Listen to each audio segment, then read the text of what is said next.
स्वागत है आपका हमारे अपने यूट्यूब चैनल पर जिसका नाम है मोनिका गोयल क्लासेस। हम कर रहे थे अपनी साइंस की सीरीज़ हिंदी और इंग्लिश दोनों ही मीडियम में और काफ़ी आसान भाषा में कर रहे हैं। साइंस का ह्यूमन बॉडी टॉपिक चल रहा है यानी कि टॉपिक 2। डाइजेशन हमने ख़त्म किया, अब हम रेस्पिरेशन पे आएंगे, एक एक करके सारे टॉपिक्स को ख़त्म करेंगे।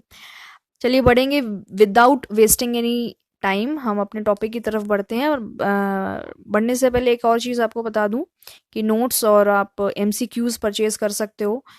और एमसीक्यूज़ इंग्लिश मीडियम में है, proper syllabus and topic wise है। पैटर्न केवीएस का जो भी जिस भी पैटर्न से क्वेश्चंस आते हैं पूरी वो सारी चीज़ें एक्सप्लेनेशन के साथ एक एक क्वेश्चन आपको कोर्स में दिया हुआ है। तो अगर आप वो प्रैक्टिस करना चाहते हैं एमसीक्यूज़, क्योंकि थ्योरी कर लोगे तो कोई फ़ायदा नहीं है उसको, जब तक आप क्वेश्चंस उसके ट्राई नहीं करोगे, नहीं लगाओगे, तो आपको नहीं पता चलेगा कि क्वेश्चंस कैसे आते हैं। तो आपको यू मस्ट बाय देम, ठीक है ना। तो चलिए स्टार्ट करेंगे अपनी वीडियो, आइए। Breathing and exchange of gases, ठीक है, श्वसन और गैसेस का विनिमय, है ना, इसको हिंदी में विनिमय बोलते हैं। तो नोट डाउन करेंगे आप टॉपिक को, स्टार्ट करेंगे ब्रीदिंग। चलिए देखिए क्या लिखा है यहाँ पे, ब्रीदिंग एंड रेस्पिरेशन। अब ब्रीदिंग ही रेस्पिरेशन है, अगर हम कहेंगे ब्रीदिंग रेस्पिरेशन है तो वो गलत होगा। ब्रीदिंग एंड रेस्पिरेशन में डिफरेंस है, ठीक है। ब्रीदिंग कुछ और है, रेस्पिरेशन एक पूरा प्रोसेस है जिसके अंदर ब्रीदिंग आता है ना। सांस लेना अलग है, रेस्पिरेशन का पूरा प्रोसेस जो होता है वो अलग है। ब्रीदिंग जो है रेस्पिरेशन के अंदर इंक्लूड जरूर होता है, पर देखो ब्रीदिंग हो रहा है कि हम फ्रेश एयर को अंदर ले रहे हैं, ठीक है, और जो भी यूज्ड एयर है जो हमारी बॉडी में पूरा यूज़ होकर के, ऑक्सीजन पूरी बॉडी में हमारी यूज़ होकर के जो कार्बन डाइऑक्साइड के फॉर्म में बाहर आती है, तो उसका एक्सहेलेशन होना, ठीक है, वो हमारा ब्रीदिंग होता है कि हम सांस ले रहे हैं और छोड़ रहे हैं, ये ब्रीदिंग वाला प्रोसेस हो गया। तो ये रेस्पिरेशन के अंदर आता है। सबसे पहला पॉइंट ये इसलिए आपको क्लियर किया जा रहा है क्योंकि एनसीईआरटी में सबसे पहले ये चीज़ें क्लियर की हुई हैं। अच्छा, तो पहली चीज़ तो ये हो गई। अब दूसरी चीज़ क्या है, ब्रीदिंग में ही, ब्रीदिंग में ऊर्जा नहीं निकलती, एनर्जी प्रोड्यूस नहीं होती ब्रीदिंग में, है ना। ब्रीदिंग सिर्फ सांस लेना और छोड़ना होता है। अंदर क्या हो रहा है बॉडी में, उस सांस को लेने के बाद उस सांस का, उस ऑक्सीजन का अंदर बॉडी में क्या हुआ है वो अलग चीज़ है, वो रेस्पिरेशन में आएगा। ब्रीदिंग में ऊर्जा रिलीज नहीं होगी, एनर्जी प्रोड्यूस नहीं होगी ब्रीदिंग में। थर्ड पॉइंट है ब्रीदिंग का, बाह्य कोशिकाई प्रक्रिया है, यानी कि ये एक ऐसी प्रक्रिया, एक ऐसा प्रोसेस है जो एक्सटर्नल है। बाहर से हम सांस ले रहे हैं और बाहर हम सांस दे रहे हैं, छोड़ रहे हैं, है ना। ये एक एक्सटर्नल प्रोसेस है, पहली चीज। और ये सेल के अंदर भी नहीं होती है, क्या लिखा हुआ है ना, ये कोशिका के बाहर की प्रक्रिया है, यानी कि एक्स्ट्रा सेल्यूलर प्रोसेस है। लिख लीजिए इंग्लिश में, एक्स्ट्रा सेल्यूलर प्रोसेस है, ये सेल के अंदर नहीं होता है, ये सेल के बाहर हो रहा है। ओके, अब इसी के जस्ट ऑपोजिट रेस्पिरेशन की अगर हम बात करें तो रेस्पिरेशन में क्या है, रेस्पिरेशन में देखो क्या होता है, हमने ब्रीद किया है ऑक्सीजन को, ठीक है, वो ऑक्सीजन अंदर गई। मैं आपको छोटा सा एक वो बता देती हूँ, उसके बाद हम डिटेल में हम आगे आगे पढ़ते चलेंगे। रेस्पिरेशन एक्चुअली में क्या है कि हमने ऑक्सीजन अंदर ली, पूरा प्रोसेस रेस्पिरेशन का, हमने ऑक्सीजन अंदर ली, ठीक है। अब वो ऑक्सीजन हमारे लंग्स से होती हुई हमारे ब्लड वेसल्स, यानी कि जो भी आर्टरीज वेन्स वगैरह हैं, उससे होती हुई हमारी टिश्यूज़ वगैरह में जाती है, वहाँ एनर्जी प्रोड्यूस होती है, ठीक है, वो एनर्जी निकल के बाहर आती है। इस प्रोसेस में कार्बन डाइऑक्साइड भी बाहर आती है, ठीक है, एनर्जी बाहर आती है, वाटर का फॉर्मेशन होता है, तो ये सारी चीज़ें होती हैं। ये पूरा प्रोसेस रेस्पिरेशन होता है। तो सबसे पहला पॉइंट जो आपका यहाँ पर लिखा हुआ है कि यह CO2 पानी ऊर्जा बनाने के लिए भोजन का ऑक्सीकरण है, यानी कि यहाँ पे ऑक्सीजन ऐड की जाती है इस प्रोसेस में, फिर ये चीज़ें निकल करके आती हैं, ठीक है। इसी को ऑक्सीडेशन कहते हैं कि कुछ हम ऑक्सीजन ऐड कर रहे हैं कुछ केमिकल सब्सटेंसेस बनाने के लिए, है ना। तो ये चीज़ होती है रेस्पिरेशन। समझिए आप इस चीज़ को, डिटेल में हम सारी चीज़ें पढ़ेंगे, उसकी चिंता नहीं होगी। अब नेक्स्ट जो पॉइंट है यहाँ पे है ऊर्जा तो निकलती है भाई, हमने पहले पॉइंट में ही देख लिया कि ऊर्जा है। अब ऊर्जा जो है वो ATP के फॉर्म में निकलती है। आपने सेल में पढ़ लिया है कि माइटोकॉन्ड्रिया का काम होता है ATP बनाना, है ना, power house of the cell है वो। एटीपी बनाना उसका काम है, माइटोकॉन्ड्रिया का। तो अब यहाँ लिखा हुआ है ऊर्जा जो है वो एटीपी के फॉर्म में निकल रही है। तो ये आप अगर ध्यान दें तो ये बिल्कुल अंडरस्टूड हो जाता है कि ये जो काम है वो सेल के अंदर हो रहा होगा ना, ये सेल के अंदर, क्योंकि सेल के अंदर ही माइटोकॉन्ड्रिया प्रेजेंट होता है। एक ऑर्गेनेल है माइटोकॉन्ड्रिया, सेल आपने पढ़ लिया है ना। अब ये ऑर्गेनेल के अंदर एटीपी प्रोड्यूस हो रहा है, हमने सेल में पढ़ा है। तो इसका मतलब ये जो काम है वो सेल के अंदर हो रहा है। तो जो रेस्पिरेशन एनर्जी प्रोड्यूस करने वाला काम है वो सेल के अंदर होता है, ठीक है, सेल के अंदर होता है, यानी कि इंट्रा सेल्यूलर प्रोसेस है ये, लिख लीजिए। तो आई होप आपको ये दोनों पॉइंट्स क्लियर हुए होंगे, ब्रीदिंग क्या है और रेस्पिरेशन क्या है, ठीक है ना। चलिए, अब यहाँ पे इतना पॉइंट क्लियर हुआ, अब आगे बढ़ते हैं।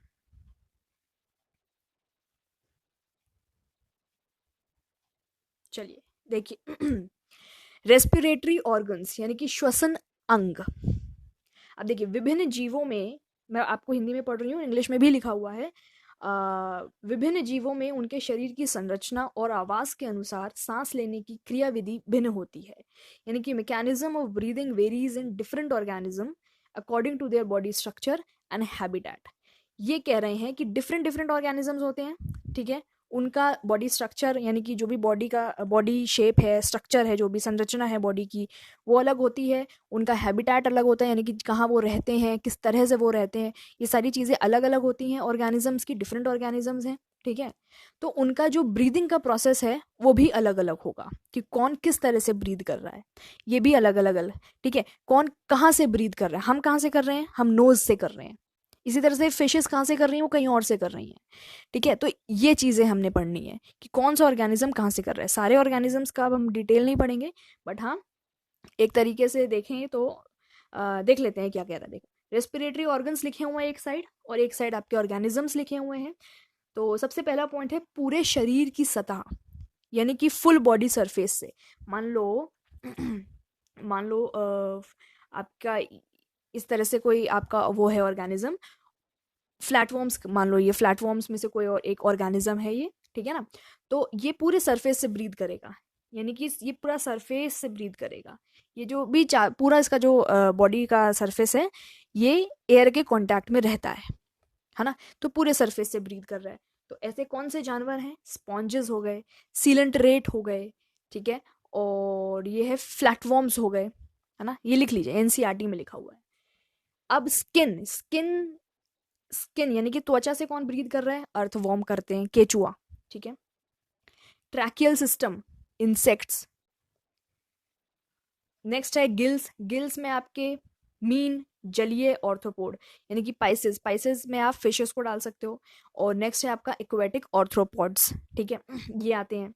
लंग्स से एम्फीबियंस आते हैं, जो दोनों ही उस पर रहते हैं, पानी में भी और आपके लैंड पे भी। और मैमल्स आते हैं, मैमल्स में ह्यूमंस आ गए, है ना।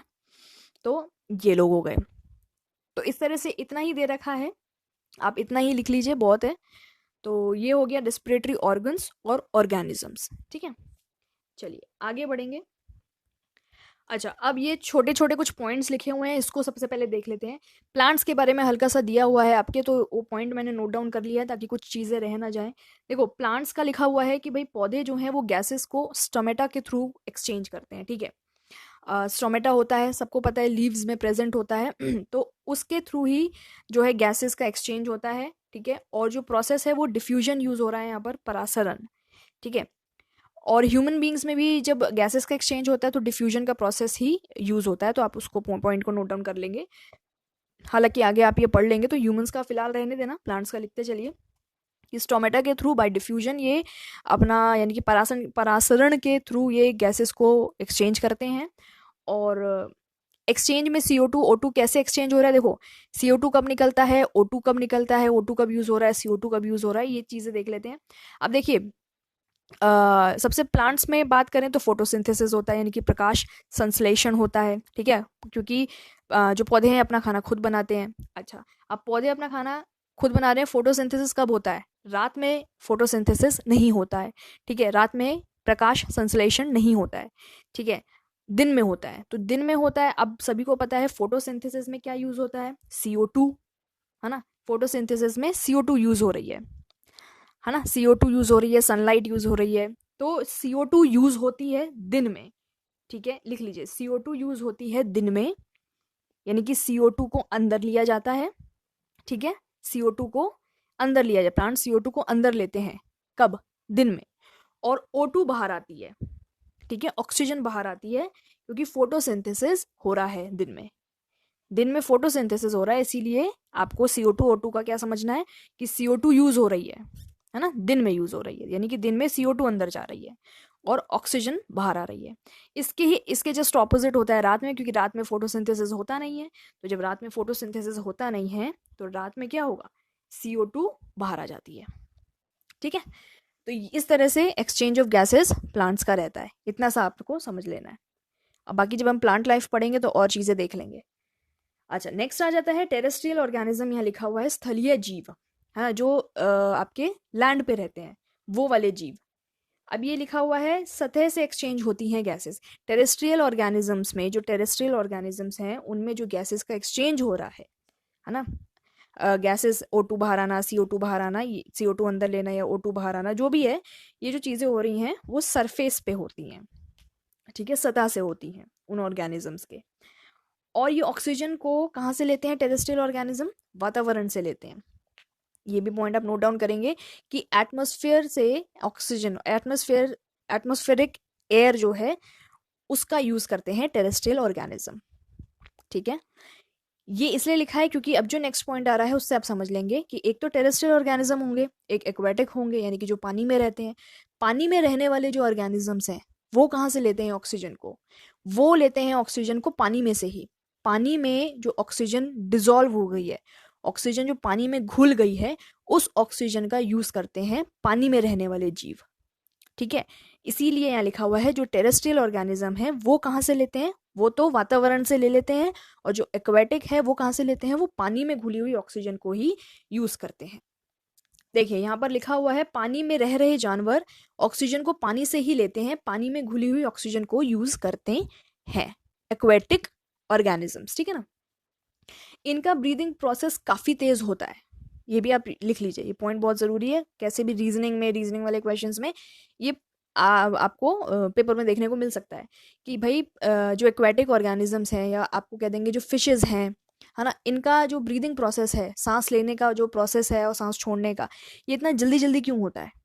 वो इसलिए होता है क्योंकि अब ये यूज़ करते हैं पानी में घुली हुई ऑक्सीजन, और पानी में घुली हुई ऑक्सीजन कम होती है as compared to atmospheric oxygen, ठीक है। तो भाई अगर ये एटमॉस्फेयर से ले रहे होते तो आराम आराम से जैसे हम लेते हैं भाई, है ना, तो आराम आराम से चल रहा होता मामला। पर ये पानी में से लेते हैं, तो जब ये पानी में से लेते हैं तो ये इसीलिए इनका प्रोसेस तेज होता है, क्योंकि पानी में ऑक्सीजन कम होती है, ठीक है। तो ये पॉइंट आप नोट डाउन कर लेंगे। चलिए आगे बढ़ेंगे, ह्यूमंस के बारे में अब पढ़ेंगे। अब ह्यूमंस में देखेंगे कि पैसेज ऑफ एयर, यानी कि वायु का मार्ग किस तरह से है, ये कहाँ कहाँ से ब्रीथ करते हैं, क्योंकि हमें ह्यूमंस के बारे में पढ़ना है, तो कहाँ से ब्रीथ कर रहे हैं और ये कहाँ कहाँ जा रहा है, ठीक है। सबसे पहले नोज, है ना, सबसे पहले नोज आती है, नाक से हम सांस लेते हैं, यानी कि नॉस्ट्रिल्स। तो ये क्या है, यहाँ से वायु यानी कि जो ऑक्सीजन, जो एयर है वो एंटर करती है, नॉस्ट्रिल सबसे पहला है। उसके बाद है नेसल पैसेज, एक पैसेज है वो, ठीक है, नॉस्ट्रिल्स हो गया, उसके बाद पैसेज, एक मार्ग शुरू होता है, नेसल पैसेज। यह नाक के माध्यम से वायु प्रवाह के लिए एक चैनल है, ठीक है, यानी कि ये नोज से होता हुआ जाता है, और जो भी एयर है उसको ये फ्लो करवाता है, ठीक है, उस पैसेज के through, nasal passage. Nasal cavity आ गई, यह बालों और म्यूकस मेम्ब्रेन से ढकी होती है, ठीक है, म्यूकस मेम्ब्रेन होता है और हेयर हो गए, उससे ये ढकी होती है। यह फेफड़े यानी कि लंग्स तक पहुंचने से पहले हवा को गर्म करती है और फिल्टर करती है, ठीक है, सारी इम्प्योरिटीज या फिर जो भी बैक्टीरिया वगैरह हैं ये सबको बाहर छोड़ देती है, और जो शुद्ध, जो एकदम प्योर जो एयर है वो अंदर जाती है, नेसल कैविटी। उसके बाद फेरिंग्स आ गया, हमने ये फेरिंग्स डाइजेशन में भी पढ़ा था, है ना। फेरिंग्स से एयर एंटर करती है और कहाँ होते हुए जाती है, ये ट्रैकिया में जाती है। फूड जब फेरिंग्स में घुसता है, एंटर करता है, तो वो ईसोफेगस में जाता है ना। एयर एंटर कर रही है तो वो विंड पाइप में जाती है, यानी कि ट्रैकिया में जाती है ना। अच्छा, फेरिंग्स में रिंग्स ऑफ कार्टिलेज प्रेजेंट होते हैं। अच्छा, अगर आप एनसीईआरटी का डायग्राम देखेंगे, ठीक है, देखो एनसीईआरटी में लिखा हुआ है कि रिंग्स ऑफ कार्टिलेज जो है वो फेरिंग्स में मौजूद है, यानी कि थ्रोट, फेरिंग्स को हम थ्रोट भी बोलते हैं, ठीक है, वहाँ पे ये मौजूद होती है। लेकिन अगर हम डायग्राम देखेंगे और अगर हम और इस चीज़ को थोड़ा सर्च करेंगे, नेट पे देखेंगे, तो हमको दिखाई देगा कि रिंग्स ऑफ कार्टिलेज जो है वो ट्रैकिया में प्रेजेंट होती है, ठीक है, ट्रैकिया में। लेकिन अब जो नोट डाउन हमें दिख रहा है एनसीईआरटी में लिखा हूँ उसके हिसाब से चल लेते हैं। तो जो फेरिंग्स है उसमें रिंग्स ऑफ कार्टिलेज प्रेजेंट होते हैं, उपास्थि के छल्ले, ठीक है, ताकि जो आपका एयर पैसेज है, जो आपका वायु मार्ग है, वो ऐसे कोलैप्स ना हो जाए। अच्छा, आगे बढ़ते हैं। फेरिंग्स के बाद आ जाता है लैरिंग्स। लैरिंग्स वॉइस बॉक्स को के नाम से जाना जाता है, ठीक है, ये वॉइस आपकी जो साउंड बॉक्स कहते हैं इसको, साउंड को आपकी जो आप निकालते हो उसके लिए ये रिस्पॉन्सिबल है लैरिंग्स। अच्छा, नेक्स्ट है ट्रैकिया। ट्रैकिया जो मैंने आपको बताया, ट्रैकिया से एयर जाती है, ये पूरा एक मार्ग है, एक पैसेज है ना, सबसे एयर निकलती जा रही है। उसके बाद ट्रैकिया आता है। अब ट्रैकिया क्या है, लैरिंग्स को लंग्स से लंग्स के ब्रोंकाई से जोड़ता है। अच्छा, आपको जो डायग्राम दिखाऊंगी उससे आपको ज़्यादा क्लियर होगा, आप बस ये लिखते जाइए, जो पैसेज आ रहा है वो पूरा लिखते जाइए। ट्रैकिया आ गया, ठीक है, ट्रैकिया क्या कर रहा है, ये लैरिंग्स है, ये ब्रोंकाई है, दोनों को जोड़ रहा है, ठीक है। उसके बाद ब्रोंकाई आ जाता है, मेन पैसेज है ये टूवर्ड्स लंग्स, ठीक है, मेन पैसेज यानी कि एक्चुअली में ब्रोंकाई के बाद ही लंग्स में आ जा, ब्रोंकाई में आ गया, इसका मतलब लंग्स में एयर आ गई, ठीक है, मेन पैसेज लंग्स की तरफ, इसको श्वसनी बोलते हैं। ब्रोंक्यूल्स, ब्रोंक्यूल्स उसके बाद, और जब ये जो ब्रोंकाई होते हैं, जब ये और छोटे छोटे, और ये जब आगे जाके और छोटे हो जाते हैं तो उनको ब्रोंक्यूल्स कहने लगते हैं हम। उसके बाद एल्वियोलाई आ जाते हैं, फेफड़ों में जाकर ये मार्ग और छोटी छोटी नलिकाओं में विभाजित हो जाता है, और छोटे छोटे ये आप कह लो ट्यूब्स में, ठीक है, डिवाइड हो जाता है, और गुब्बारे जैसी, बलून जैसी, ये बलून जैसा एक स्ट्रक्चर फॉर्म करता है, ठीक है, और वहाँ पे ये पूरा पैसेज खत्म हो जाता है एल्वियोलाई पे जाकर, ठीक है। कूपिका, यहाँ तक ये पूरा एक पैसेज रहता है। उसके बाद एयर को जो कहाँ जाती है, ये फिर टिश्यूज वगैरह में चले जाती है, और उसको ले जाने का काम कौन करता है, ब्लड। अब ब्लड कहाँ से, ब्लड किस में है, ब्लड वेसल्स में है, आर्टरीज, वेन्स, कैपिलरीज, है ना, इन सब में ब्लड मौजूद होता है। तो ब्लड वेसल्स यानी कि क्या करती हैं, फिर इस एयर को वहां से उठा लेती हैं, ठीक है। तो हम कहें ब्लड उठा लेती हैं, ब्लड वेसल्स उठा लेती हैं, आप समझ जाएंगे कि ब्लड में ऑक्सीजन जा चुकी है। यह एक सरफेस प्रोवाइड करता है गैसेस के एक्सचेंज के लिए, कौन, एल्वियोलाई, ठीक है, यानी क्योंकि एल्वियोलाई ही एक आखिरी वो है आपका पैसेज वाला पार्ट, आपका आखिरी पार्ट पैसेज का एल्वियोलाई है, यहाँ से ही एक्सचेंज हो रहा है जो भी एयर है आपकी, ऑक्सीजन, एल्वियोलाई से हम ऑक्सीजन को ब्लड में दे रहे हैं, और ब्लड जो है वो कार्बन डाइऑक्साइड को वापस कर रहा है, कार्बन डाइऑक्साइड को एल्वियोलाई को वापस कर रहा है, ठीक है, क्योंकि ये कार्बन पूरे बॉडी में घूम के आया ब्लड। अब जो भी इसकी जो शुद्ध एयर थी, ऑक्सीजन जो ये शुद्ध एयर लेकर के जा रहा है अंदर बॉडी में, टिश्यूज में, सेल्स में, वो पूरी ऑक्सीजन वो वहाँ पे यूज हो गई, तो अब वो इम्प्योर हो गई, कार्बन डाइऑक्साइड में बदल गई, है ना, रिलीज हुई, कार्बन डाइऑक्साइड बाहर आया, तो पूरा ये सब अब ब्लड जो ऑक्सीजनेटेड वाला था, ऑक्सीजन वाला था, वो डी ऑक्सीजनेटेड हो गया, यानी कि अब उसमें कार्बन डाइऑक्साइड ज़्यादा आ गई। तो अब वो जो कार्बन डाइऑक्साइड वाली एयर है, जो ब्लड है, सॉरी, वो जो एयर है, मतलब कार्बन डाइऑक्साइड वाली जो एयर है, उसको वापस क्या करता है, एल्वियोलाई को दे देता है। तो एक्सचेंज हो रहा है ना, एक तरफ वो ऑक्सीजन को ले रहा है, एक तरफ वो कार्बन डाइऑक्साइड वापस कर रहा है, तो यहाँ पर ये एक्सचेंज हो गया, कहाँ पर, एल्वियोलाई में। तो एल्वियोलाई एक सरफेस प्रोवाइड करता है जहाँ पे गैसेस का एक्सचेंज होता है, ठीक है। यहाँ ये मैंने आपको पूरा बता दिया है कि यहाँ से ब्लड इस ऑक्सीजन को कैरी कर लेता है, सेल्स तक ले जाता है, और यहीं पर CO2 वाला ब्लड वापस भी कर देता है, ठीक है। ऑक्सीजन जो है वो हीमोग्लोबिन के साथ बाइंड करता है ह्यूमंस में। एक हीमोग्लोबिन क्या है, एक रेस्पिरेटरी पिगमेंट है जो ज़रूरी होता है, ठीक है, बड़े बड़े ऑर्गेनिजम्स में, बड़े बड़े जानवरों में आप कह लो, या ह्यूमंस में कह लो, एक हमें ज़रूरत होती है पिगमेंट की, रेस्पिरेटरी पिगमेंट, जो ऑक्सीजन के साथ, डाइऑक्साइड के साथ, इन चीज़ों के साथ बाइंड कर सके, ताकि ऑक्सीजन अच्छे से पूरे बॉडी में जा सके, है ना, तो उसके लिए एक रेस्पिरेटरी पिगमेंट की ज़रूरत होती है। तो वो जो रेस्पिरेटरी पिगमेंट आपका ह्यूमंस में जो होता है वो हीमोग्लोबिन होता है, वही ऑक्सीजन के साथ बाइंड कर रहा है। ठीक है, चलिए यहाँ तक हमने देखा। देखो जैसे ये है ना, ये पूरा आपका डायग्राम हो गया। यहाँ पर ये नॉस्ट्रिल्स, यहाँ से हमने एंटर किया एयर को, ये नेसल पैसेज हो गया, लिखा हुआ है। नेसल पैसेज से होता हुआ ये नीचे गया, नीचे गया। ये फेरिंग्स है आपका, ठीक है, फेरिंग्स के बाद और आया लैरिंग्स आ गया, है ना, लैरिंग्स आ गया। लैरिंग्स के बाद ट्रैकिया आ गया, ट्रैकिया के बाद आपका ब्रोंकाई आ गया, ब्रोंकाई और छोटे छोटे उसमें डिवाइड हो गया, है ना, ये देख रहे हैं आप, ये ब्रोंक्यूल्स हो गए। और उसके बाद ये ऐसे ऐसे यहाँ पे ऐसे ऐसे आपको एक स्ट्रक्चर, बलून लाइक स्ट्रक्चर दिखते हैं, जिनको हम एल्वियोलाई बोलते हैं। ठीक है, तो ये उसके बाद लास्ट में एल्वियोलाई यानी कि कुपिका में जाकर जो एयर है आपकी चली जाती है। यहाँ से कुपिका से जो है एयर को कौन ले लेता है, ब्लड ले लेता है। अच्छा, अब एक चीज आप यहाँ नोट डाउन करेंगे कि ब्रोंकाई जो हो गया, देखिए जो ब्रोंकाई हो गया, जो ब्रोंक्यूल्स हो गया, और जो एल्वियोलाई हो गया, ये पार्ट है किसका, लंग्स का, है ना, ये लंग्स के अंदर ही है ना पूरा। तो ये तीनों लंग्स के पार्ट है ना। अगर हम कहेंगे ब्रोंकाई तो लंग्स में आ गई ऑक्सीजन, तो मैं मतलब हम ये कहेंगे कि लंग्स में हमारी ऑक्सीजन आ गई है। चलिए आगे बढ़ जाते हैं। अब देखो अब यहाँ पे एक सेकेंड पार्ट आया है कि फूड का ब्रेकडाउन होता कैसे है। हम फूड का ब्रेकडाउन तो कर चुके हैं डाइजेशन में।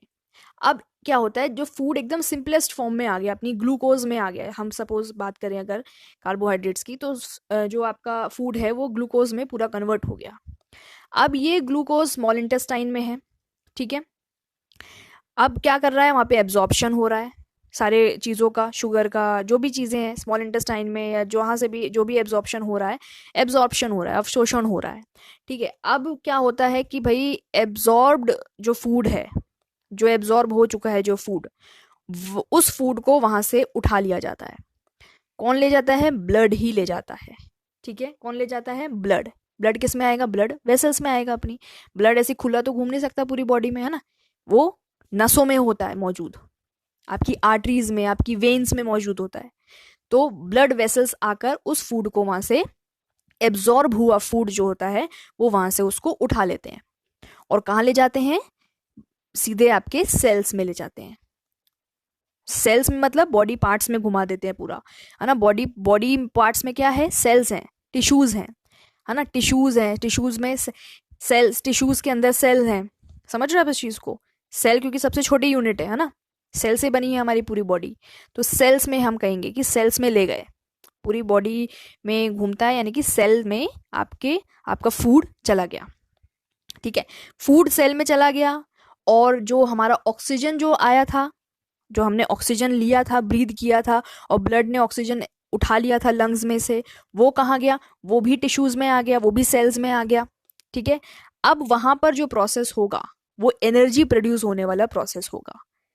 ठीक है, मेन अब जो काम आ रहा है वो यहाँ पर होगा, एनर्जी प्रोड्यूस होगी यहाँ पर कार्बन डाइऑक्साइड निकलेगी, वो कार्बन डाइऑक्साइड जिसको ब्लड वापस ले जाता है लंग्स तक, है ना, वो चीज, वो काम होगा यहाँ पर। तो सेल्स में अब क्या हो रहा है, एनर्जी बन रही है। किससे बन रही है, जो ऑक्सीजन आया उससे बन रही है, जो फूड आया है उससे बन रहा है ना। तो यही लिखा हुआ है पूरा यहाँ पर, ये मैंने पूरा एक्सप्लेन कर दिया है, ये लिखा हुआ है, आप यहाँ पे इसको पढ़ लेना, राइट। अच्छा, अब बात ये आती है कि ऑक्सीजन जिस ऑर्गेनिज्म में, ठीक है, जिस ऑर्गेनिज्म में ऑक्सीजन यूज हो रही है, किसके में, एनर्जी प्रोड्यूस करने में, फूड का फर्दर उसको एनर्जी प्रोड्यूस करने के लिए फूड का जो ब्रेकडाउन और होने वाला है, ठीक है, उसमें जो ऑक्सीजन यूज हो रही है जिस ऑर्गेनिज्म में, उसमें हम कहेंगे कि जो रेस्पिरेशन वाला प्रोसेस हो रहा है वो एरोबिक है ना, यानी कि ऑक्सीजन उसमें है, एयर वाला है वो रेस्पिरेशन, ऑक्सीजन वाला है। किसी किसी में ऑक्सीजन यूज नहीं होती है, तो वो एन एरोबिक रेस्पिरेशन हो जाता है। एक एरोबिक हो गया, एक एन एरोबिक हो गया। फूड को ब्रेक डाउन करने के लिए ऑक्सीजन की यूज होती है। फूड का ब्रेक डाउन करने के लिए और एनर्जी का प्रोड्यूस करने के लिए जिस ऑर्गेनिज्म में ऑक्सीजन का इस्तेमाल हो रहा है, वो उस ऑर्गेनिज्म में हम कहेंगे जो रेस्पिरेशन का प्रोसेस है वो एरोबिक है। एयर वाला है, बाकियों में वो एनएरोबिक है। ठीक है, चलिए, कुछ में कम यूज होती है पर होती है। अब ये हो गया ब्रेक डाउन। ब्रेक डाउन कैसे हुआ है, हम ग्लूकोज का देखेंगे सीधा, है ना। ग्लूकोज, ग्लूकोज एक 6 कार्बन कंपाउंड है, यहाँ लिखा हुआ है 6 कार्बन अणु, 6 कार्बन कंपाउंड है ग्लूकोज। ये ग्लूकोज सबसे पहले पायरुवेट में चेंज होता है, यानी कि 6 कार्बन कंपाउंड से ये 3 कार्बन कंपाउंड में जाकर टूटता है। ग्लूकोज से पायरुवेट में ये चेंज होता है, 6 से ये 3 कार्बन कंपाउंड में चेंज होता है, ब्रेक डाउन होता है इसका। और ये हर ऑर्गेनिज्म में सेम रहेगा, चाहे एयर यूज हो रही है, चाहे एयर यूज नहीं हो रही है, कम हो रही है, ज्यादा हो रही है, कोई मतलब नहीं है। इतना जो प्रोसेस है वो हर ऑर्गेनिज्म में होगा, मुझ में, तुम में, जानवरों में, ठीक है, किसी में भी कह लो, ये हर ऑर्गेनिज्म में ये वाला प्रोसेस, पहला पहला जो स्टेप है ये हर उसमें कॉमन है। ठीक है, और ये हो कहाँ रहा है, ये साइटोप्लाज्म में हो रहा है। ये सेल के अंदर जो साइटोप्लाज्म, कोशिका द्रव्य जो मौजूद होता है, उसके अंदर ये काम हो रहा है, साइटोप्लाज्म में। अभी माइटोकॉन्ड्रिया हम नहीं पहुंचे हैं, अभी माइटोकॉन्ड्रिया हम नहीं पहुंचे हैं।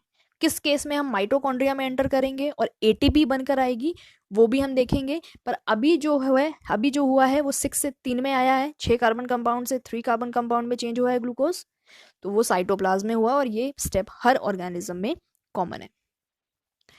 अब बढ़ जाते हैं हम ऑक्सीजन वाली चीज पर, किसमें ऑक्सीजन है, किसमें नहीं है, किसमें क्या। सबसे पहले हम आएंगे नो ऑक्सीजन में, यहाँ ऑक्सीजन यूज नहीं हो रही है, एनएरोबिक रेस्पिरेशन यहाँ हो रहा है।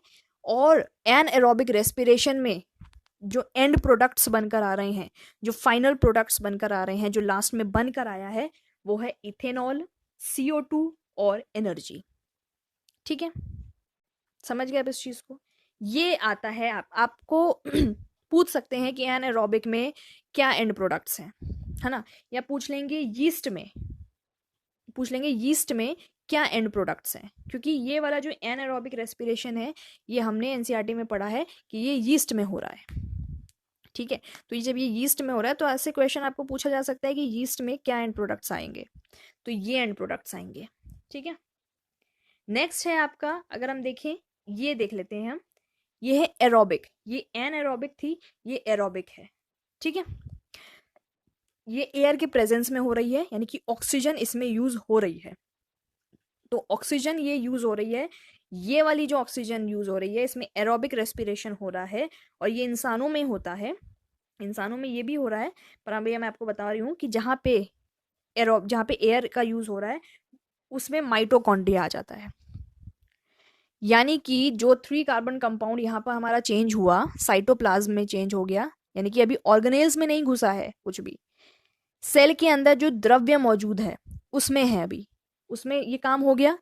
अब ऑक्सीजन आ गई, वो माइटोकॉन्ड्रिया में चली गई अंदर। ठीक है, माइटोकॉन्ड्रिया में ऑक्सीजन आ गई, चली गई अंदर माइटोकॉन्ड्रिया में। अब माइटोकॉन्ड्रिया जो है एटीपी प्रोड्यूस कर देगा, एनर्जी प्रोड्यूस करेगा हाई अमाउंट में। यहाँ एनर्जी बहुत कम अमाउंट में है, बहुत कम है, यहाँ हाई में है, एटीपी बहुत ज़्यादा प्रोड्यूस होती है। ठीक है, ये पूरा एक प्रोसेस होता है, बहुत आप इसको आगे बड़ी बड़ी क्लासेस में पढ़ते हो कि बहुत ज़्यादा जो है एटीपी प्रोड्यूस किया जाता है, तो यहाँ पर बहुत ज़्यादा एनर्जी प्रोड्यूस होती है, क्योंकि यहाँ ऑक्सीजन भी तो लग रही है ना, ऊपर वाले में तो ऑक्सीजन का कोई यूज़ नहीं है, इसमें तो ऑक्सीजन मिली है माइटोकॉन्ड्रिया को, तो एनर्जी निकालेगा कि नहीं निकालेगा। तो वही चीज़ है कि एटीपी यहाँ पर बहुत ह्यूज अमाउंट में प्रोड्यूस होता है, और CO2 भी प्रोड्यूस हुआ है और वाटर, इसके एंड प्रोडक्ट्स आपने ये देख लिए। ठीक है, ये एरोबिक रेस्पिरेशन हुआ है यहाँ पर माइटोकॉन्ड्रिया के अंदर हुआ है। ठीक है, ह्यूमंस में। अब एक और है लैक ऑफ ऑक्सीजन, यहाँ ऑक्सीजन है पर बहुत कम मात्रा में है, बहुत कम अमाउंट में है, ऑक्सीजन की कमी है इधर, ऐसा नहीं है ऑक्सीजन है ही नहीं, है लेकिन कम है। तो अब ये जो ऑक्सीजन यहाँ पर कमी हुई है ये हमारे मसल सेल्स में होती है। ठीक है, हमारी जो हमारी पेशियां होती हैं ना उसमें, मसल सेल्स में, पेशी कोशिका में। तो यहाँ पे जो एंड प्रोडक्ट्स निकले हैं वो लैक्टिक एसिड है और एनर्जी है। ये 3 कार्बन कंपाउंड, ये 2 कार्बन कंपाउंड। ठीक है, तो यहाँ पे भी कम मात्रा में एनर्जी निकलती है। ओके, लैक्टिक एसिड का प्रोड्यूस हुआ है यहाँ पर। इसमें आप एक और चीज़ लिखेंगे कि हमारे जो मसल्स में दर्द हो जाता है, कभी हम ज़्यादा एक्सरसाइज कर लेते हैं, है ना, तो ज़्यादा हम भाग दौड़ रनिंग हो जाती है, फिजिकल एक्सरसाइज ज़्यादा हो जाती है, तो तब हमारे मसल्स में बहुत ज़्यादा दर्द होने लग जाता है, वहाँ पे ऑक्सीजन की कमी हो जाती है क्योंकि, और लैक्टिक एसिड प्रोड्यूस हो जाता है, इस वजह से हमारे मसल्स में पेन होना शुरू हो जाता है। आप एक पॉइंट को इसको नोट डाउन कर लेंगे, ठीक है। ऑक्सीजन, अगर ऑक्सीजन की कमी नहीं होती तो ये चीज़ नहीं होती, है ना, ऑक्सीजन नहीं मिल पाती। इस पूरे प्रोसेस को हम फर्मेंटेशन कहते हैं, ये भी लिख लीजिए आप। जहाँ पे एनारोबिक रेस्पिरेशन यीस्ट में हो रहा है, इस वाले प्रोसेस को हम फर्मेंटेशन भी बोलते हैं, लिख लीजिए फर्मेंटेशन। ठीक है, तो आपने ये चीज़ समझ ली किस में ऑक्सीजन कैसे कैसे यूज़ हो रही है, कहाँ कहाँ यूज़ हो रही है। ये प्रॉपर ऑक्सीजन वाला है, ये नो ऑक्सीजन वाला है, और ये लेस ऑक्सीजन वाला है। चलिए, अब जो नेक्स्ट आपका पॉइंट आया, क्या आया है, कोशिकीय श्वसन के दौरान निकलने वाली ऊर्जा, जो एनर्जी निकली है सेल्यूलर रेस्पिरेशन में, यानी कि जो सेल के अंदर जो रेस्पिरेशन हुआ है, माइटोकॉन्ड्रिया में जो एटीपी बनी है, जो एनर्जी बनी है, वो जो है एटीपी के फॉर्म में यूज होती है पूरी बॉडी में। ठीक है, क्योंकि हमारी बॉडी को एनर्जी की जरूरत है कि नहीं है, ऑफ कोर्स है। हम कितनी सारी एक्टिविटीज करते हैं, सब कुछ करते हैं, एनर्जी चाहिए होगी, एनर्जी नहीं होगी तो काम, जो भी एक्टिविटीज है हमारे बॉडी से जो हम काम लेते हैं, कुछ भी नहीं कर पाएंगे, है ना। तो यही चीज़ है, जो एटीपी है वो एक फ्यूल की तरह काम करता है हमारी पूरी बॉडी के लिए। ठीक है, ये एटीपी जो है यूज्ड एज अ फ्यूल, एक फ्यूल की तरह ये यूज किया जाता है पूरी बॉडी की एक्टिविटीज को करने के लिए। तो ये पॉइंट भी आप लिख लेंगे। ठीक है, आपका चैप्टर मोटा मोटा यहाँ खत्म हो रखा है, खत्म हो गया है, बट एक कुछ पॉइंट्स हैं जो आपको जानने बहुत ज़रूरी हैं, देख लेते हैं उनको। गैसेस का एक्सचेंज दो जगह से हो रहा है, ये पॉइंट नोट डाउन करेंगे। देखो कैसे, मैं आपको समझा देती हूँ फटाफट से। एक हमने देखा एल्वियोलाई से, यानी कि कुपिका से जब एयर ब्लड में गई थी, एक वहाँ एक्सचेंज हुआ, ब्लड ने वापस कर दी कार्बन डाइऑक्साइड कुपिका को, है ना, ये पूरा एक प्रोसेस हुआ। यहाँ पर पहला एक्सचेंज हुआ। दूसरा एक्सचेंज कहाँ पर हुआ, जब ऑक्सीजन ब्लड में आ गई, एंटर कर गई, एल्वियोलाई ने दे दिया ऑक्सीजन को ब्लड को, तो वो ब्लड जो है ऑक्सीजन को लेता हुआ कहाँ जा रहा है, सेल्स के अंदर जा रहा है, टिश्यूज में जा रहा है ना। अब वो क्या करेगा, ब्लड ऑक्सीजन को टिश्यूज को देगा, तो यहां पर हो गया दूसरा एक्सचेंज। एक एक्सचेंज हुआ एल्वियोलाई और ब्लड के बीच में, और दूसरा एक्सचेंज हुआ ब्लड और टिश्यूज के बीच में। ठीक है, तो ये दो एक्सचेंज हो गए, तो ये पॉइंट आप नोट डाउन कर लेंगे। आप देख रहे हैं, ये देख लीजिए आप, एल्वियोलाई है ये, है ना, ये एल्वियोलाई है, यहां से एल्वियोलाई से, वेट, ये आपका एल्वियोलाई हो गया, और एल्वियोलाई क्या कर रहा है, एयर को ब्लड को दे रहा है। ब्लड में कौन होते हैं, आरबीसीज होते हैं, ब्लड प्लाज्मा होता है ना, ये सब जो है ब्लड को पकड़ लेते हैं, ओ सॉरी, एयर को पकड़ लेते हैं। आरबीसी क्या है, ब्लड में ही तो है, रेड ब्लड सेल्स हैं, है ना, ब्लड में ही मौजूद है क्या, आरबीसी, ब्लड प्लाज्मा, ये सब ब्लड में है ना। तो हम कह रहे हैं, हम ब्लड कहें या आरबीसी कहें तो आप कंफ्यूज नहीं होंगे। अगर मैं कह रही हूँ आरबीसी ने एयर को ले लिया तो आप कंफ्यूज नहीं होंगे। मैंने अगर कहा ब्लड ने एयर को ले लिया तो कंफ्यूज नहीं होना है ना, क्योंकि ब्लड के अंदर भी कुछ हैं चीज़ें जो उस एयर को पकड़ रही हैं। आरबीसी है, ब्लड प्लाज्मा है ना। तो ये चीज़ है, ये तो हो गया पहला एक्सचेंज, ये हो गया आपका दूसरा एक्सचेंज। जो आरबीसी, जो मैंने कहा, जो आरबीसी है वो क्या करेगी अब, यानी कि जो ब्लड है वो क्या करेगा अब, वो ऑक्सीजन को किसको दे रहा है, टिश्यूज को दे रहा है, और टिश्यूज क्या कर रहे हैं, CO2 वापस कर रहे हैं। ठीक है ना, इसी तरह से यहाँ पे भी हो रहा है, एक एक्सचेंज यहाँ हो रहा है, एक एक्सचेंज यहाँ हो रहा है। चलिए आगे बढ़ेंगे। सिंपल डिफ्यूजन यानी कि परासरण से होता है एक्सचेंज, मैं आपको बता चुकी हूँ, जो भी एक्सचेंज हो रहा है वो डिफ्यूजन का प्रोसेस फॉलो हो रहा है। मीडियम क्या है, गैसेस को ट्रांसपोर्ट करने का, ब्लड, ब्लड के थ्रू ही सब कुछ हो रहा है।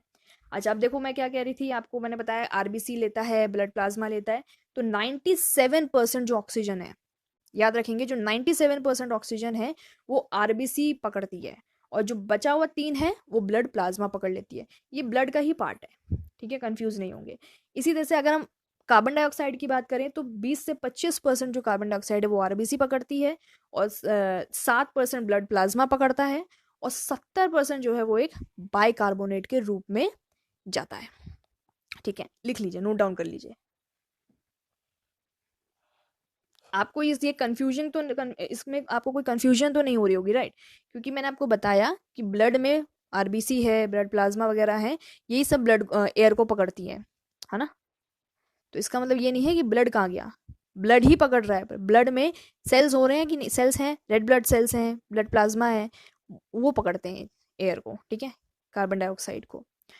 जब एयर को एल्वियोलाई से लिया तो यहाँ से 97% लिया, यहाँ पर CO2 को लिया टिश्यूज से, वापस लिया आरबीसी ने, 20 से 25% लेकर आया, ठीक है।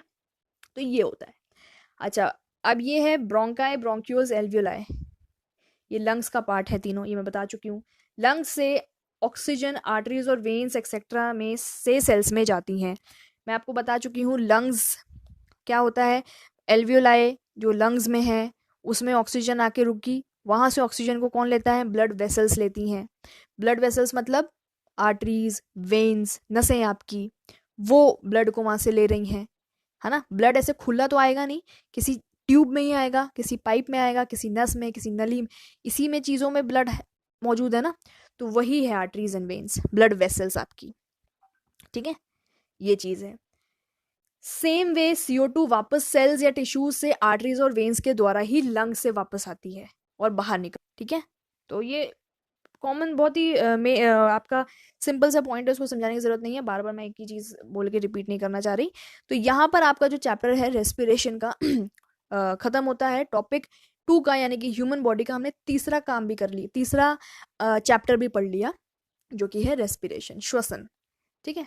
तो इतना आप कर लेंगे तो बहुत है आपके लिए KVS PRT के लिए। इसमें मैंने आपका सब कुछ इंक्लूड कर दिया है। जो आपका 11th में एक चैप्टर है respiration, breathing and exchange of gases, उसमें से भी काफ़ी हद तक मैंने चीज़ें इसमें डाल दी हैं जो ज़रूरी हैं। इतना डीप में नहीं पूछेगा, तो उन चीज़ों को मैंने इंक्लूड नहीं करा है जो ज़रूरत है ही नहीं आपको पढ़ने की, ठीक है।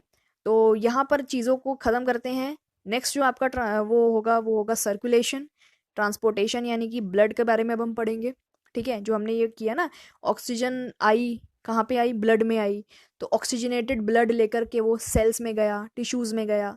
अब हमें ये देखना है, हमें ये पढ़ना है कि कौन सी आर्टरी कौन सा ब्लड कैरी कर रही है, कौन सी वेन कौन सा ब्लड कैरी कर रही है, ठीक है। ये भी एक बहुत अपने आप में कंफ्यूजिंग चैप्टर आपको लग सकता है अगर आप साइंस उससे नहीं है, बट उसको भी हम आसानी से करने की कोशिश करेंगे। जैसे रेस्पिरेशन किया, डाइजेशन किया, तो सर्कुलेशन को भी तरीके से करेंगे, है ना। तो उसमें घबराने की ज़रूरत नहीं है, चीज़ें होंगी। और हिंदी मीडियम में आपको मिल रहा है, इससे बेहतर आपको हिंदी मीडियम वाले स्टूडेंट्स को क्या ही मिलेगा। तो चलिए, सब्सक्राइब करना नहीं भूलेंगे, लाइक करना, कमेंट करना नहीं भूलेंगे चीज़ों को, और मिलते हैं आपसे नेक्स्ट वीडियो में। Thank you so much.